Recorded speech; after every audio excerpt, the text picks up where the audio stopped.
Sziasztok! Ebben a mai videóban Norbi mikor végezik a lovas izével, mikor vitt lovaknak enni, adott vizet. Elkezdünk egy új videót, de azt nem találjátok, csak labdával fogjuk csinálni. A kapura fog Norbi rúgni, mert nekem nem fog tudni gólt rúgni, mert én vagyok a legjobb kapus, mert meccseken örökre én voltam a kapus, és engem már örökre beírattak. Már nagyon-nagyon durva rég volt az. És én még most is a kapus vagyok. Lássátok, ott van a kapunk.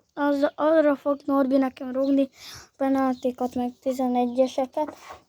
És arra kérlek titeket, hogy nagyon lájkoljátok sokan ezt a videókat, hogy amikor kész lesz, akkor tudjatok lájkolni.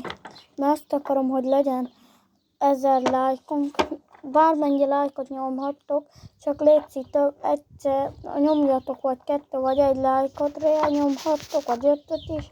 Bármennyi lájkot nyomhattok rá, csak arra kérlek, hogy sokan nyomjátok a lájkot, sokan nézzétek ezt a mai videót, hogy legyen meg az 1000 lájk, és fogok kapni egy jó dolgot, és arról is csinálunk majd egy jó videót. Sziasztok!